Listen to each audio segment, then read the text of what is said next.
What's up, everybody? Welcome to Podcast Now. I'm Alex, and I'm joined by Tyler, and we are back once again for our Pirates of the Caribbean Community Series, this time bidding farewell to Captain Hector Barbossa. So we are going to go through, kind of give our thoughts on the character of Geoffrey Rush's character, talk about maybe what he meant to the franchise, talk about him 1 through 5, and also talk a little bit about his death as well. So we're going to go through all of that and basically just say our goodbyes to him.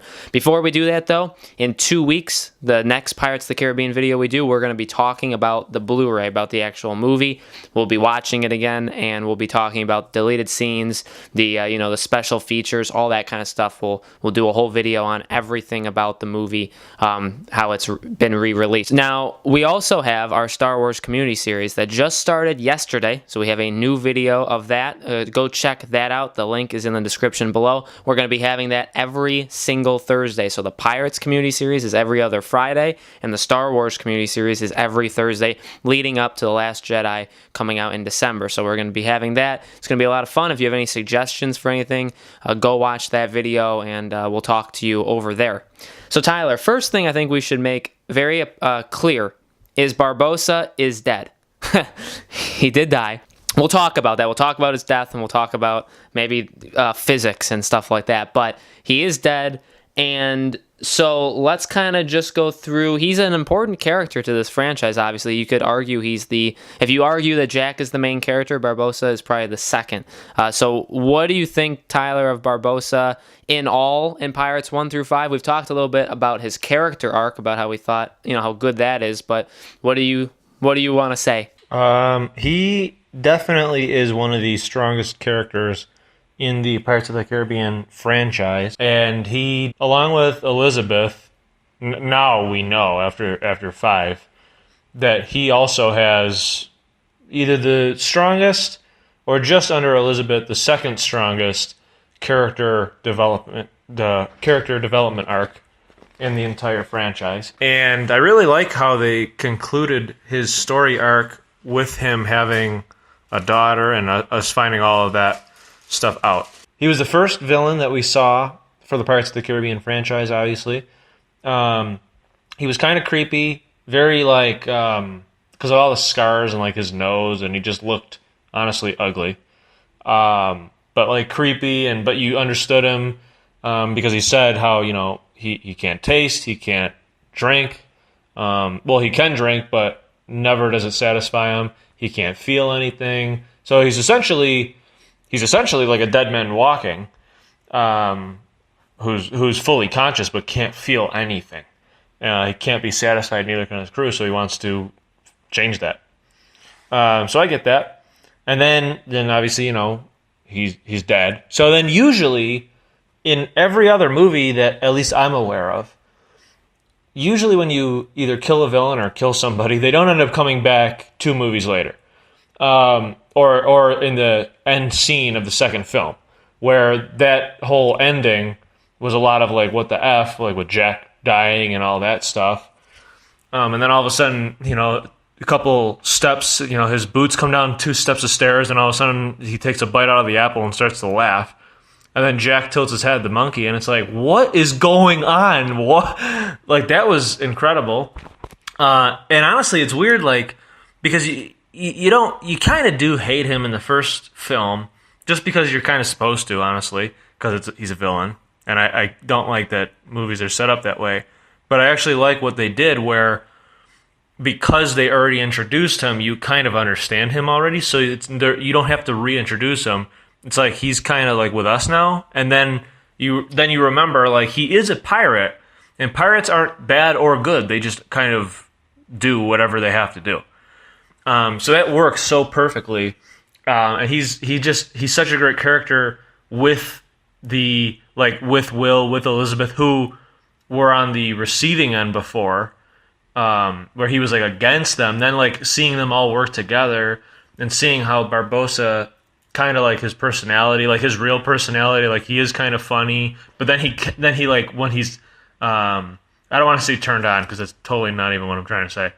When he's in pirate battle mode, he's in it, and he's fighting, and he's ah ha ha ha, when he does his you just see him fully, you see a character that you didn't get from the first one, and you very much see like who Barbossa is. And then he marries Will and Elizabeth, who again he was trying to kill in the first one. So there's this big arc that starts to happen, and then he loses the pearl, he loses his leg, he wants his revenge. He gets it, and then you see a bond with Jack that we knew that they kind of had in the past, even like before the movies that we never see, which I think we actually still may see in future installments. And then he gets Barbossa's whole goal really from the beginning was kind of, because we see it in the beginning of 4 too, was to and in 3 was to survive.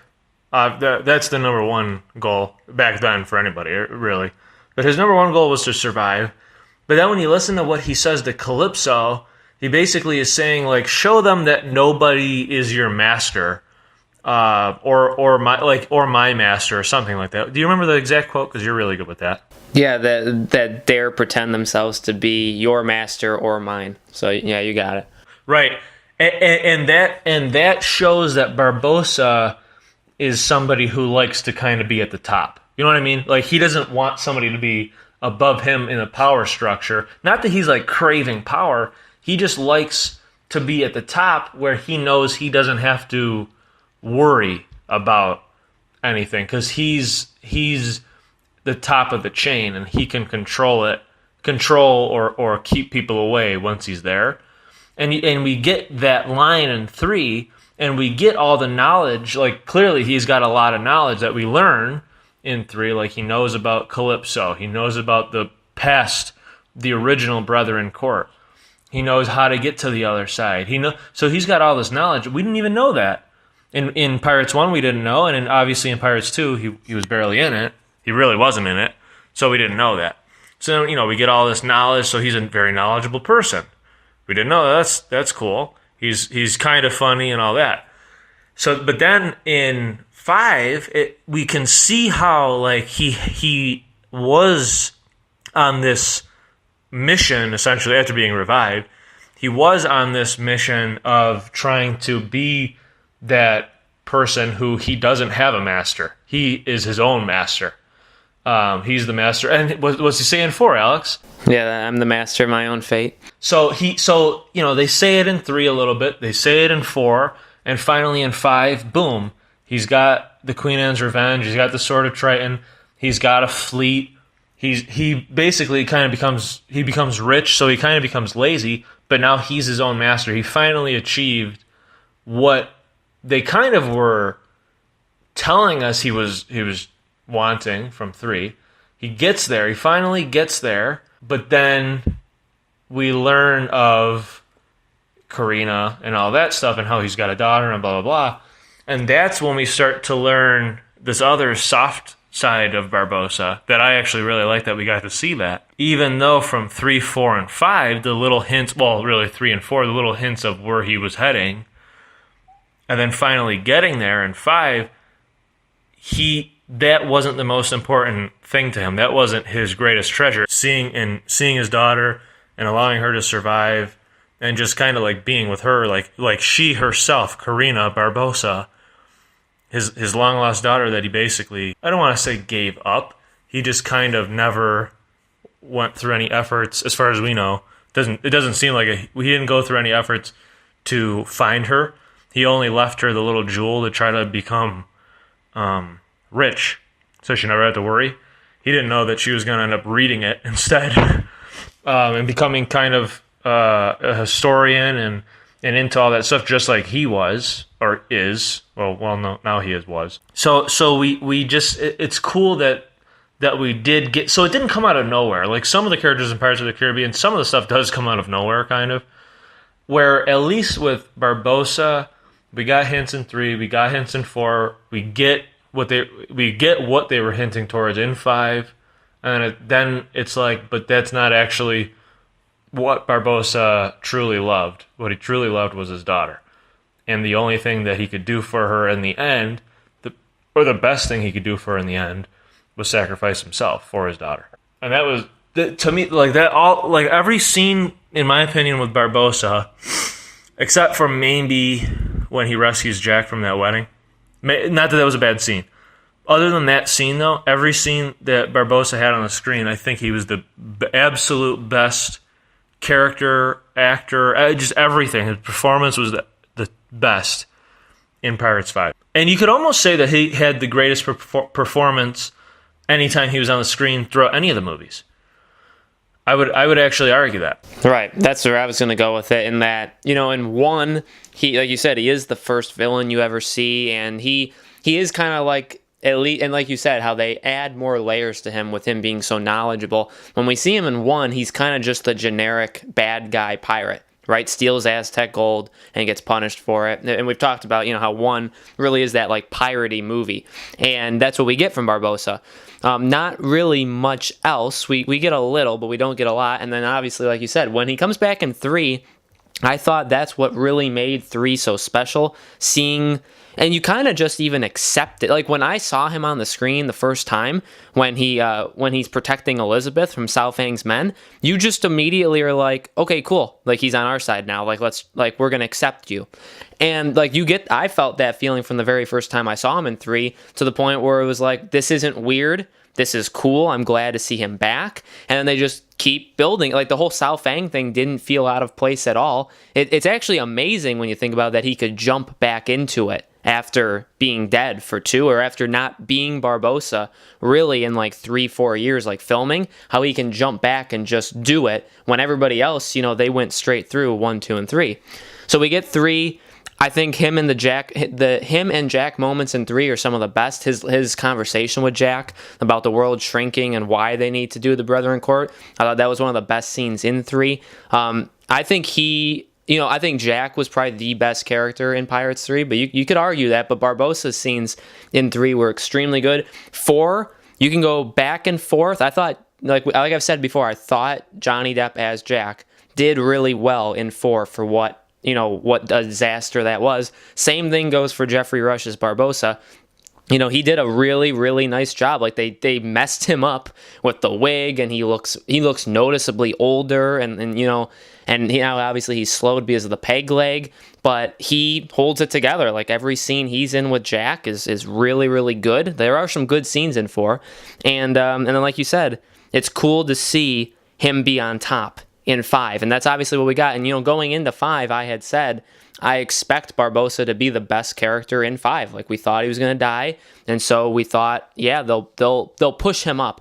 And again, while I don't think he was in 5 as much as I thought he was going to be, and maybe he should have been, he nailed every single, from the first scene we see him when he like shoots above the orchestral choir thing going on there, to the scene with Karina where he says like, I know the formations of the stars, like I'm a captain. And then the one scene when he looks to her, when he finally like pieces it together, then he looks like that is the best scene in Pirates 5, I think. And the only thing I wish, and I was actually talking to John Swindle about this, is I do wish we saw another Jack and Barbossa scene in 5, like we did in 3 with the Kraken Island scene. I wish we saw that. The equivalent was Jack saying like the woman's name and Barbossa threatening to cut out his tongue. That was a good scene. Those two work well together. They always have, and they always would if they got the chance. But I would have liked another like frenemy, like brother bonding scene between them, and we didn't exactly get that. So then, like we said, we get to the death. Now, I agree with Tyler. Like I thought that was perfect, having Karina actually be the treasure, when in the whole movie he was talking about treasure. In fact, when he goes to Shansha, he says like, what does Salazar want with my treasure, and want with me? And she's like, it's not about you, it's about Jack. So he's worried about his treasure because of his fleets and amassing all this gold. And then but that word treasure was a word that was like mentioned multiple times in 5, and then to bring it up saying what am I to you, and then he says treasure. I thought that was probably the best line in the film. So in terms of the death, we have a lot of controversy. So let's go over 2 things, Tyler. Let's go over 3 things. Was it too predictable? Was it like not good? Like was it lame? And is he actually dead? I'm going to start off by saying 100% he's dead. There's no question. He doesn't swim out. Barbossa is dead. He was crushed by the water. There's no getting out of that. The water, when it comes crashing together like that, absolutely, he became a pancake of blood. He's crushed. He's dead. And if let's say he fell farther down when it crushed him, he drowned to death. So he's done. That's the whole point of that scene. What am I to you? Treasure. He pulls Salazar off, falls to his death. That's why he's open armed when he's falling to death. He accepted his death. He accepted his fate at that point because he saved his daughter. Like there is no question on that. He's 100% dead. And they won't bring him back. Go watch our Will Barbossa Return. He's already died once. And we've said multiple times on this channel, they gave him a peg leg, which was a dumb move, but they gave him a peg leg. You can see in this move, in 5, he gets cut. He's not fighting as well as he used to because he can. He's slower. The actor's getting older. Barbossa's getting older. He's lazy now because he's rich, so he doesn't have to fight as much. This was the direction that it was going. Like, he became a limited... He's an old character. He was becoming limited in what he can do. So, he wasn't going to be around much longer. Either he was going to quit on some island and give up, or he was going to die. He died saving his daughter. Was it predictable? Well, we predicted it long before. We predicted it in February. Obviously, we didn't predict how he would die, but we predicted that he would die because of Salazar, and we were right. So in a way, was it predictable? Yes, but again, you look at what we just said: peg leg, older. It just makes sense. A newer cast, so a new generation, made sense for them to do that. And then, was it so some people didn't like the death. Some people thought it was like a cheap way to go out. We don't agree. If it was cheap, then they didn't understand the scene, and they might be young, or they've never had like a connection with somebody. That whole scene, like you said, like when she says, "What am I to you?" and he says, "Treasure." Or however he talks, treasure. I can't even do it. I'm not even gonna try. He says it really really just out there. He answers it. He answers it immediately. And he smiles too, almost as if like he was waiting for the opportunity to tell her what she meant to him, which is also cool. Treasure. Yeah, he says it. He says it very in a genuine way. But from when she sees the tattoo on him of the stars, and when she puts it together, like.